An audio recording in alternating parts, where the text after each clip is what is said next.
اعوذ باللہ من الشیطان الرجیم، بسم اللہ الرحمن الرحیم۔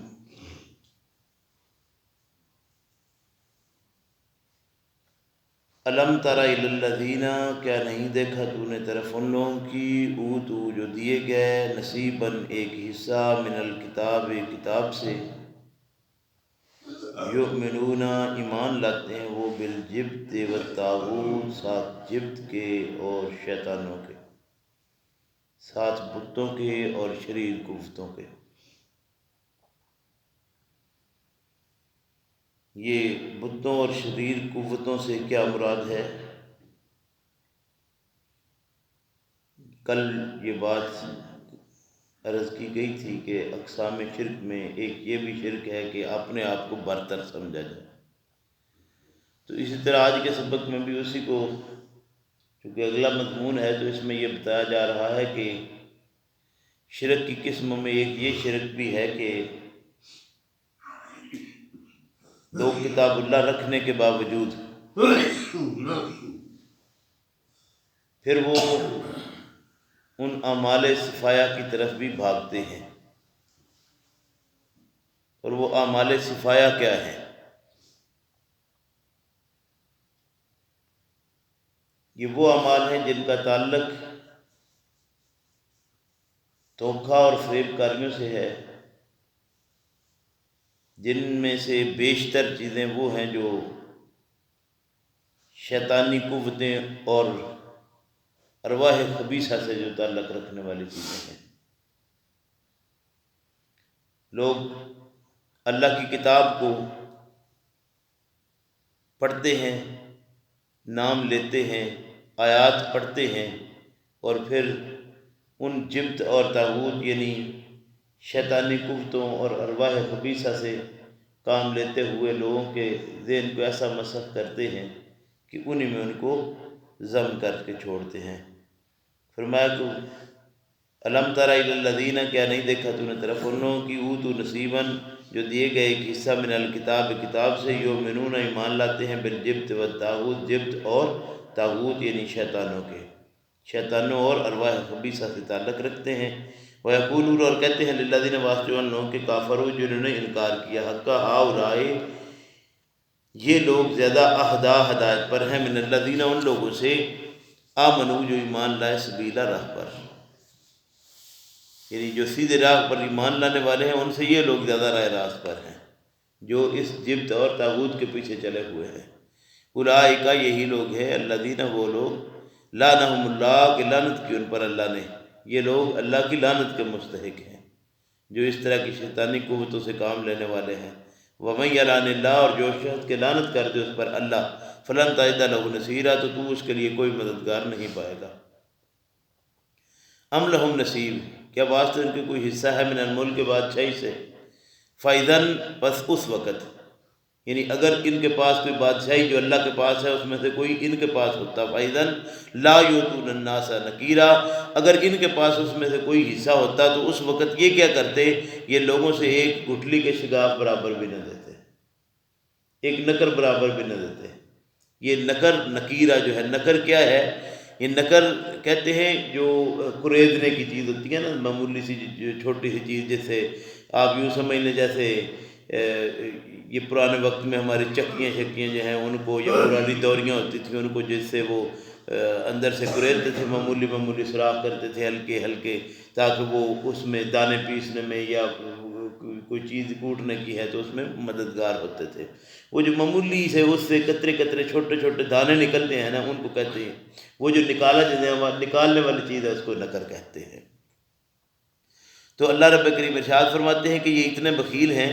کہ اگر ان یہ سمجھتے ہیں ان کے پاس اگر کوئی بادشاہی آ جاتی ہے اللہ کی طرف سے، ان کے پاس کوئی چیز ایسی ہوتی تو یہ لوگوں تک ایک گٹھلی کے شگاف برابر، یعنی ایک ذرہ برابر، ایک نکر برابر بھی لوگوں کے پاس نہیں آنے دیتے۔ یہ ہر چیز، معمولی چیز جو ہے وہ بھی لوگوں سے یہ دور رکھ لیتے ہیں، یہ جو اگر یہ ان کے پاس کوئی ایسی چیز ہوتی تو۔ ہم یحسدون الناس، کیا حسد کرتے ہیں لوگوں سے، علامہ آتاہم اللہ، اس پر جو اللہ نے ان کو دیا ہے من فضل ہی، اپنے فضل سے، یعنی یہ سوائے اس کے کہ یہ حسد کے علاوہ اور کوئی نگاہ ان کی نہیں، یہ حسد ہی حسد ہے صرف ان کے پاس، وہ حسد ان کو کھایا جا رہا ہے، اور اس حسد کی بنا پر ہی یہ جو کچھ کر رہے ہیں، یہ بنا رہے ہیں، وہ کرتے چلے جا رہے ہیں، اس کے سوا ان کے کوئی ایسی چیز ان کے پاس ہے نہیں، وہ حسد ہے، اور حسد کرتے ہیں لوگوں سے۔ اللہ رب کریم نے جن پر اپنا کوئی فضل اور انعامات کیے ہیں ان کے ساتھ وہ مطلب اپنے حسد سے وہ سارا سلسلہ چلائے ہوئے ہیں۔ فقط آتینا، پس دی ہم نے آل ابراہیم، لوگوں ابراہیم کی کو الکتاب و کتاب، الحکمت اور حکمت، وآتیناہم، دی ہم نے ان کو ملک عظیمہ، بادشاہی بڑی۔ یہ اللہ کا فضل، یہ اللہ کا انعام جو ہے یہ اللہ کے نیک بندوں کے پاس آیا ہے، اور یہ آپ جانتے ہیں کہ ابراہیم علیہ السلام کا جہاں بھی ایسے موقع پر نام آتا ہے تو یہ بات اگلی وضاحت کرتی ہے کہ ابراہیم علیہ السلام وہ شخصیت ہیں کہ آپ کے بعد آنے والا ہر نبی آپ ہی کی نسل اور آپ ہی کی سرشت سے ہے۔ فرمایا فمنہم من آمن بہ، پس بعض ان میں سے ایسے ہیں کہ وہ ایمان لاتے ہیں ساتھ اس کے، ومنہم من صد عنہ، اور انہی میں سے ایسے بھی ہیں جنہوں نے باز رکھا ہو خود کو۔ اور یہ بات، یہ جو من آمن بہ سے جو ہی کی ضمیر ہے یہ نبی کریم صلی اللہ علیہ وسلم کی طرف جاتی ہے، کہ ان میں سے بعض ایسے ہیں جو نبی کریم صلی اللہ علیہ وسلم کی طرف جو پیغام بھیجا گیا ہے، آپ جب اس پیغام کو سناتے ہیں تو اس پیغام کو ماننے والے بھی کچھ ہیں، لیکن ایسے بھی ہیں من صد عنہ جنہوں نے اپنے آپ کو اس پیغام سے روکا ہوا ہے، یعنی پیغمبر صلی اللہ علیہ وسلم کی طرف وہ بات سننے کو تیار ہی نہیں ہے۔ وَكَفَىٰ بِجَهَنَّمَ، اور کافی ہے دوزخ، سعیرا، ان کو جلانے کے لیے، ایسے لوگوں کو جلانے کے لیے دوزخ کفایت کرتی ہے۔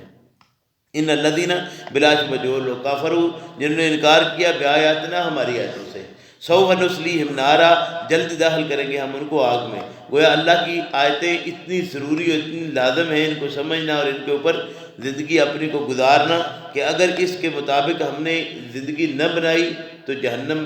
ہمارا سبب اور مقدر ہو جائے گی۔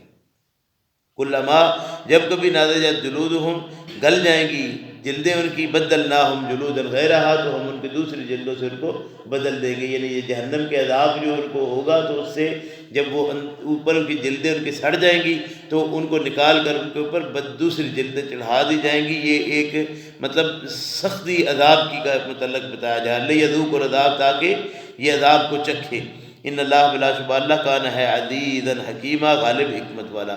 ان والذین، اور جو لوگ آمنوا، ایمان لائے، وعملوا الصالحات، اور انہوں نے عمل کیے نیک، سندخلہم، جلدی داخل کریں گے ہم ان کو، جنات، باغات میں، تجری من تحتہا انہار، کے بہتی ہیں نیچے ان کے نہریں، خالدین فیہا، ہمیشہ رہیں گے وہ اس کے اندر، ان یعنی اس جنت میں جس میں نہریں، جو ان باغوں میں جن کے نیچے نہریں چل رہی ہیں ان میں وہ ہمیشہ رہیں گے، یعنی یہ جنت ابدی جنت ہے، عارضی نہیں ہے۔ یہ بات پہلے بھی میں عرض کر چکا ہوں کہ ایک جنت عرضی ہے اور ایک جنت ہے جو ابدی ہے، اور جو ابدی جنت ہے اس میں سے نہ کوئی پابندی، نہ کوئی روک ٹوک، نہ، اور وہاں جانا بھی کیا ہے، وہاں جانا ہے وہ جو ہم اپنے اعمال کے بدلہ میں جب چلے جائیں گے تو اللہ کے فضل و کرم سے وہ ہمیشہ ہے، وہ مستقل ہے، وہ عارضی چیز نہیں ہے۔ لہم، واسطے ان کے فیہا، بیچ اس کے، ازواج مطہرۃ، جوڑے ہیں پاکیزہ، وندخلہم، اور داخل کریں گے ہم ان کو، ذلا، ذلیلا، گھنے سایوں میں۔ ان اللہ، بلا شبہ اللہ، یامرکم، حکم دیتا ہے تم کو، ان تؤدوا الامانات، یہ کہ دو تم امانتیں، الی اہلہا، طرف ان کے لوگوں کی، یعنی یہود کی خرابیوں کے بعد مسلمانوں کو ہدایت کی جا رہی ہے کہ مالی معاملات ہوں یا سیاسی معاہدات ہوں، صلح اور امن کی بات ہو یا جنگ کے معاملے میں کسی طرح کا کوئی معاملہ آپ کا پیش آ جائے، ایک بات یاد رکھیے کہ امانت کا پاس رکھنا ہے۔ جو آپ کے پاس کسی کی امانت پڑی ہوئی ہے اس امانت کو آپ نے ہر حال میں واپس کرنا ہے، اور اسی طرح واپس کرنا ہے جس طرح کی امانت کسی کی ہے، اس میں آپ رد و بدل نہیں کر سکتے۔ اگر آپ نے کوئی رد و بدل کیا تو آپ اللہ کے ہاں مجرم ٹھہریں گے۔ یہ بات سمجھ لینے کی ہے کہ ایک بندے کی کسی کے پاس کوئی چیز ہے تو اس میں وہ نہ اپنی من مرضی سے خرچ کر سکتا ہے، نہ ہی اس کو، وہ امانت ہے اس کے پاس، جو امانت جب اس کے اہل اس قابل ہو جائیں تو ان کو واپس لوٹانا ہے، یا جو ہمارا کوئی معاہدہ آپس میں طے ہو چکا ہو اس معاہدے کے بعد اس کو ایز اٹ از واپس جانا چاہیے۔ اگر اس میں کوئی فرق کر دیا، کوئی تبدیلی کر دی تو اس کے ہاں، اللہ کے ہاں اس میں گناہ گار ٹھہریں گے۔ وَإِذَا حَكَمْتُمْ بَيْنَ النَّاسِ، اور جب فیصلہ کرو تم درمیان لوگوں کے، أَن تَحْكُمُوا بِالْعَدْلِ، یہ کہ فیصلہ کرو انصاف کے ساتھ۔ ان اللہ، بلا شبہ اللہ، نعم ما یعظکم بہ، خوب نصیحت کرتا ہے، اچھی ہے جو نصیحت کرتا ہے وہ تم کو ساتھ اس کے۔ ان اللہ بلا شبہ اللہ کان ہے سمیع بصیرا، سننے والا دیکھنے والا۔ یا ایھا الذین آمنوا، یہ 22واں خطاب ہے قرآن کریم میں جو ہم سورہ فاتحہ سے پڑھتے آ رہے ہیں، 22واں یا ایمان والوں کا، یا ایھا الذین آمنوا، اے ایمان والو۔ اور میں نے پہلے بھی عرض کیا جہاں ایمان والوں کو خطاب ہے وہاں آگے کوئی حکم ہے۔ آج کے سبق میں حکم کیا ہے؟ اطیعوا اللہ واطیعوا الرسول، کہا منو اللہ کا اور کہا منو رسول اللہ صلی اللہ علیہ وسلم کا، وَأُولِي الْأَمْرِ مِنْكُمْ، اور صاحب حکم کا، اپنے یہ جو افسران بالا کا، یا آپ سمجھ لیں کہ حاکم وقت کا بھی کہا مانو جو تم پر مقرر کیے گئے ہیں۔ فَإِن تَنَازَعْتُمْ، پس اگر جھگڑ پڑو تم، تنازع ہو جائے تم میں، فی شیء بیچ کسی چیز کے، فَرُدُّوهُ إِلَى اللَّهِ وَالرَّسُولِ، تو اس کو لٹا دو اللہ اور اس کے رسول کی طرف۔ دیکھیے حاکم کے ساتھ یا برسر اقتدار کے ساتھ کوئی معاملہ یا تنازع آ جائے تو اس کو لٹانا کدھر ہے؟ اللہ اور اس کے رسول کی طرف۔ اللہ اور اس کے رسول دو نہیں ہیں،